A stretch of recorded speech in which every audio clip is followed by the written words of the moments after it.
இறையேசுவில் பிரியமான சகோதர சகோதரிகளே, கடவுள் சாலமோனுக்கு இருமுறை காட்சி தந்திருக்கின்றார். கடவுள் சாலமோனுக்கு ஞானத்தையும் எல்லாவிதமான செல்வங்களையும் நிறைய கொடுத்திருக்கின்றார். சென்ற இடங்களிலெல்லாம் சாலமோன் அரசருக்கு வெற்றியை பெற்றுக் கொடுத்திருந்தார் கடவுள். கடவுள் சாலமோனிடத்திலே சொன்னது, நீ வேற்று தெய்வங்களை பின்பற்றக்கூடாது, அதிலே கருத்தாக இருக்க வேண்டும் என்ற கட்டளையை கொடுத்திருந்தார். ஆனால் சாலமோன் அரசர் தன்னுடைய முதுமையான வயதிலே அவர் கடவுளை புறக்கணித்து வேற்று தெய்வங்களிடத்திலே சென்று விட்டார், வேற்று தெய்வங்களை பின்பற்றி விட்டார். எனவே கடவுள் சினமுற்று அவருக்கு தண்டனை கொடுக்கின்றார். உனக்கு பின் உன்னுடைய இந்த அரசானது இரண்டாக பிளவுபடும் என்று. அதுபோலவே சாலமோன் அரசருக்கு பிறகு சாலமோன் ஆண்டு வந்த அந்த அரசானது இரண்டாக பிளவுற்று இஸ்ராயல் என்றும் யூதா என்றும் இரண்டாக பிரிக்கப்பட்டது. அதன் பிறகு நிறைய அழிவுகள், நிறைய நாடு கடத்தப்படுதல், போரிலே வீழ்ச்சி என இந்த மக்கள் நிறைய இன்னல்களையும் நிறைய துன்பத்தையும் அனுபவிக்க ஆரம்பித்தார்கள். கடவுள் கொடுத்த முதன்மையான கட்டளை 10 கட்டளைகளிலே உனக்கு கர்த்தாவாகிய சர்வேஸ்வரன் நாமே, நம்மை தவிர வேறு சர்வேஸ்வரன் உமக்கு இல்லாமல் போவதாக. இதுதான் கடவுள் கொடுத்த முதல் கட்டளை 10 கட்டளைகளிலே. உன் கடவுளாகிய ஆண்டவர் நானே, என்னை தவிர வேறு தெய்வங்கள் உமக்கு இருத்தலாகாது. இந்த கட்டளையானது விடுதலை பயணம் 20வது அதிகாரம் 2 மற்றும் 3வது வசனங்களிலே கொடுக்கப்பட்டிருக்கின்றது.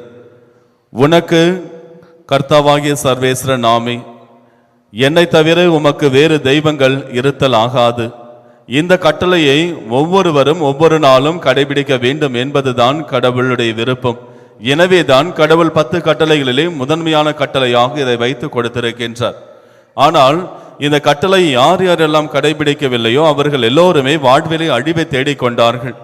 அதற்கு சிறந்த உதாரணமாக விடுதலை பயணம் 32வது அதிகாரத்தில் நமக்கு கொடுக்கப்பட்டிருக்கின்ற நிகழ்வு. மோயிசன் சீனாய் மலையிலிருந்து இறங்கி வர தாமதிக்கவே அங்கிருந்த மக்கள் அனைவரும் ஒன்றாக கூடி ஆரோனை அவர்கள் வற்புறுத்துகிறார்கள். எங்களுக்கான தெய்வத்தை நீர் இப்பொழுது காட்ட வேண்டும். இதோ நாங்கள் எங்களுடைய பெண்களிடத்தில் இருக்கின்ற எல்லா பொன்னையும் கொண்டு வந்து உம்மிடத்திலே கொடுக்கின்றோம். எங்களுக்கென ஒரு தெய்வத்தை செய்ய நீங்கள் அனுமதி கொடுக்க வேண்டும் என்று மக்கள் வற்புறுத்துகிறார்கள். பிறகு ஆரோன் அதற்கு இணங்க இந்த மக்கள் எல்லோரும் சேர்ந்து தங்கத்தால் ஒரு கன்றுக்குட்டியை செய்கின்றார்கள். பொற்கன்றுக்குட்டியை செய்துவிட்டு அந்த கன்றுக்குட்டியை வைத்து இதுதான் கடவுள் என்று அவர்கள் வழிபட ஆரம்பிக்கிறார்கள். காரணம், எகிப்திலே அவர்கள் இவ்வாறு செய்து கொண்டிருந்த அதே செயலை மீண்டும் இங்கும் செய்ய ஆரம்பித்து விடுகிறார்கள்.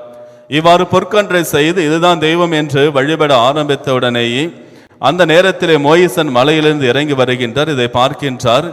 கடவுள் ஏற்கனவே இதை கண்டு மோயிசனிடத்திலே நீ கீழே சென்று உன் மக்கள் என்ன செய்கிறார்கள் என்று பார் என்று சொல்லியிருக்கின்றார்.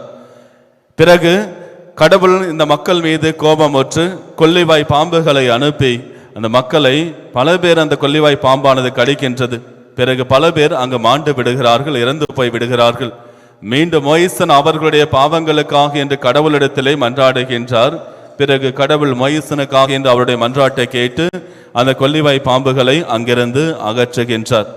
இவ்வாறு ஒவ்வொரு முறையும் இஸ்ரேல் மக்கள் எப்பொழுதெல்லாம் கடவுளை விட்டு வேற்று தெய்வங்களிடத்தில் சென்றார்களோ அப்பொழுதெல்லாம் அழிவையை அவர்கள் தேடிக்கொண்டார்கள்.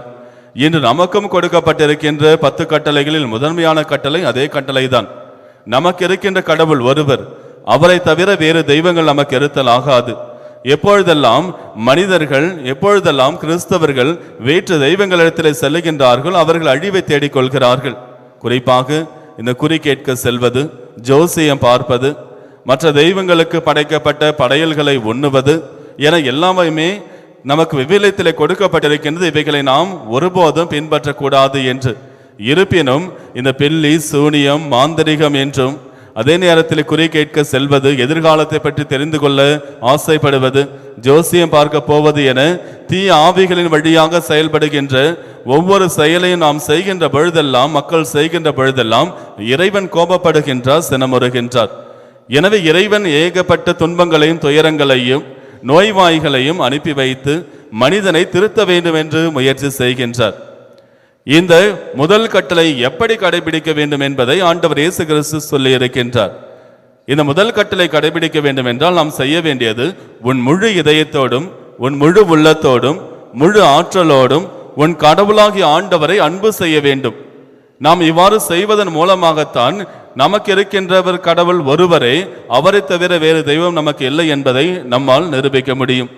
இந்த முழு உள்ளத்தோடும் முழு ஆற்றலோடும் முழு ஆன்மாவோடும் நாம் நமது இறைவனை அன்பு செய்கிறோம் என்றால் மற்ற பொருட்கள் மீது நமக்கு அன்பு இருக்காது.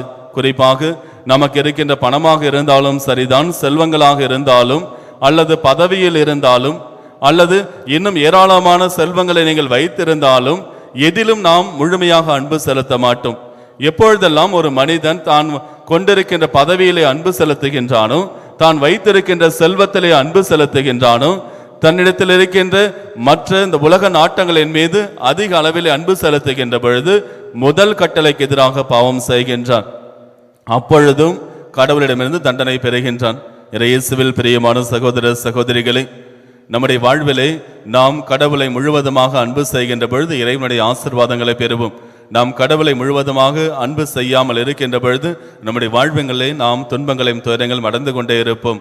இறைவன் நம்மை சோதித்தாலும் எப்பொழுதும் இறைவன் நம்மை காப்பார் என்ற நம்பிக்கையோடு நாம் இறைவனை முழுவதுமாக அன்பு செய்வோம். 10 கட்டளைகளில் முதன்மையான கட்டளை நம்முடைய வாழ்விலை ஒவ்வொரு நாளும் கடைபிடிப்போம். இறைவனுடைய ஆசீர்வாதங்களையும் வரங்களையும் பெறுவோம். ஆமீன்.